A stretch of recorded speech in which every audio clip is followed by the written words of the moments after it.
তারাবির সালাতের রাকাত বিতর্ক এড়িয়ে চলুন। রাকাত নিয়ে বিতর্ক করবেন না। 8 রাকাত 20 রাকাত নিয়ে যে মারামারি এই দেশে, এটা শয়তানের ফন্দি। চিল্লায় বলেন, এটা কার ফন্দি? আমরা 20 রাকাত পড়ি, আপনারা হয়তো 8 রাকাত পড়েন, কোনো অসুবিধা নাই। আমরা যারা 20 রাকাত আমরা পড়তেছি, আমরা 20 রাকাতের কথাই বলি। 20 রাকাত আমরা পড়বো আজীবন। সৌদি আরবে মক্কা মদিনায় 20 রাকাত পড়ে, কোনো অসুবিধা নাই। অন্যান্য মসজিদগুলো 8 রাকাত পড়ে। এই নিয়ে এদের মধ্যে মারামারি আছে? হ্যাঁ, এই জন্য রাকাত বিতর্ক এড়িয়ে চলবেন। প্রিয় ভাইয়েরা, আপনার আমল আল্লাহর কাছে কবুল হবে সংখ্যার বিচারে না উত্তমতার বিচারে? বলেন তো। উত্তমতার বিচারে। কত চমৎকার ভাবে আপনি আল্লাহর সামনে দাঁড়াতে পারছেন, এটা বিবেচ্য। রুকু সেজদাগুলো সুন্দরভাবে করবেন। রুকু থেকে সোজা হয়ে দাঁড়ানো ওয়াজিব। 2 সেজদার মাঝখানে সোজা হয়ে বসা ওয়াজিব। এই তা'দীলুল আরকান বাদ দিলে হানাফি মাযহাব মতে সৌ সেজদা দিতে হবে, অন্য মাযহাব মতে নামাজই হবে না আপনার। এই জন্য ধীরস্থির ভাবে তারাবির সালাত যেন আমরা আদায় করি। পারা যাবে তো ইনশাআল্লাহ? 3 নাম্বার, তাহাজ্জুদের সালাত আদায় করুন। বছরের অন্যান্য সময় উঠতে পারি না, অনেকে বলে হুজুর উঠতে পারি না, কিন্তু রমাদানে সাহারি খাওয়ার জন্য তো ওঠাই লাগে। কি বলেন? আল্লাহর হাবিব বলেন, তাসাহহারু ফা ইন্না ফিস সাহুরি বারাকা। তোমরা সাহারি খেও, কেননা সাহারির ভেতরে বরকত ঢুকায় দিয়েছে কে? একটা খেজুর, 1 গ্লাস পানি খেলেও সারা দিন আপনাকে তরতাজা রাখে কে? তো সাহারির জন্য যেহেতু উঠতেই হয়, সাহারি খাওয়ার আগে বা পরে 2 রাকাত 4 রাকাত তাহাজ্জুদ পড়া যাবে না? রব্বুল আলামিন বলেন, ওয়ামিনাল লাইলি ফাতাহাজ্জাদ বিহি নাফিলাতান লাকা আসা আইয়াবআসাকা রাব্বুকা মাকামান মাহমুদা।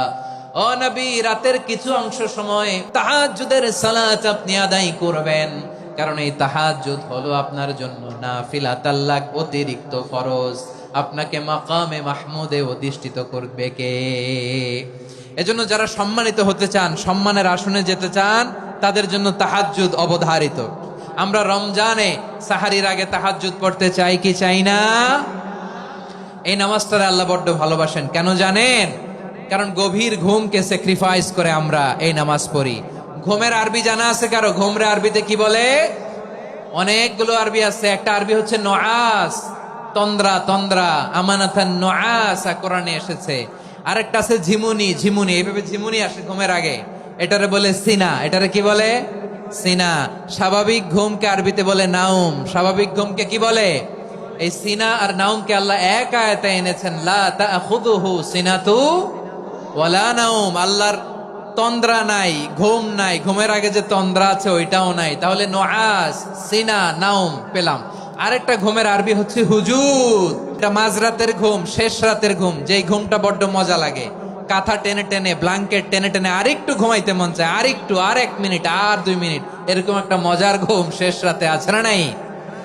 এই শেষ রাতের ঘুম, এই হুজুদের ঘুমকে স্যাক্রিফাইস করে যেই সালাত পড়া হয়, ওই সালাতের আরবি নাম হচ্ছে সলাতুল হুজুদ বা সলাতুত তাহাজ্জুদ। চিল্লায় বলেন আল্লাহু আকবার। এজন্য আল্লাহ তাআলা তাহাজ্জুদের সালাতকে এত পছন্দ করেন। পড়বেন তো রমাদানে। 4 নম্বরে, মুক্ত হস্তে দান করুন। মুক্ত হস্তে দান করুন। ওয়ামা আতাইতুম মিন যাকাতিন তুরিদুনা ওয়াজহাল্লাহি ফাউলাইকা হুমুল মুদঈফুন। তোমরা মনে করো না যাকাত দিলে তোমাদের সম্পদ কমে যায়, এটা ভেবো না। বরং তোমরা আল্লাহর খুশির জন্য যে যাকাত দাও, তারপরে তোমার যে সম্পদ থাকে ওই সম্পদের মধ্যে প্রবৃদ্ধি দান করে কে? আপনি মনে করছেন দিলে কমে? যেটা দান করেন, কামাসালি হাব্বা আম্বাতাত সাবআ সানাবিলা ফি কুল্লি সুমবুলাতিন মিয়াতি হাব্বা। 1 টাকা দান করলে এটা চারা বীজের মতো, রূপে দিলে 7টা শীষ, প্রতি শীষে হয় 100 শস্য দানা। আল্লাহ যারে চায় এরকম বাড়ায় দেয়, প্রবৃদ্ধি দেয়। সুবহানাল্লাহ। এজন্য মুক্ত হস্তে দান করতে রাজি আছেন? আগে আগে যাকাত ক্যালকুলেট করে রাখেন। আপনার যাকাত বর্ষ যদি পরেও হয়, দেরি করেও হয়, ধরেন যে প্রতি বছর মুহররমে দেন, আপনি আগে দিতে পারবেন। যাকাত অগ্রিম আদায় করা যায়। সুবহানাল্লাহ বলেন। বিষ্ণু ইসা ইসলাম রমাদানে এত দান করতেন, কানা আজওয়াদান নাস। কিন্তু রমাদানে আজওয়াদুন নাস আজওয়াদু বিল খাইরি মিনার রিহিল মুরসালা। প্রবাহিত বাতাসের চেয়ে বিশ্বনবী আরো বদান্যতা বেড়ে যেত।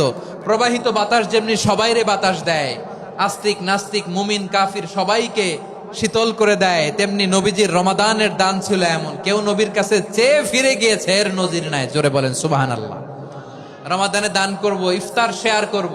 কাউকে ইফতারি করালে সারাদিন রোজা রেখে তার যে সওয়াব, আপনি ইফতার করানোর কারণে আপনার আমলনামায় ওই সওয়াব আল্লাহ ঢুকাই দিবেন। পড়েন সুবহানাল্লাহ।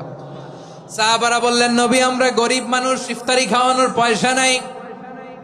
আল্লাহর হাবিব বললেন, ওয়ালাউ বিমাজকাতি লাবান, এক ঢোক দুধ, ওয়ালাউ বিতামরা, একটাও খেজুর, ওয়ালাউ বিশারবাতিমা, এক ঢোক পানি খাইয়েও যদি কারো রোজা ভাঙাও, তারপরে ওই সওয়াব তোমার আমলনামায় দিবে কে?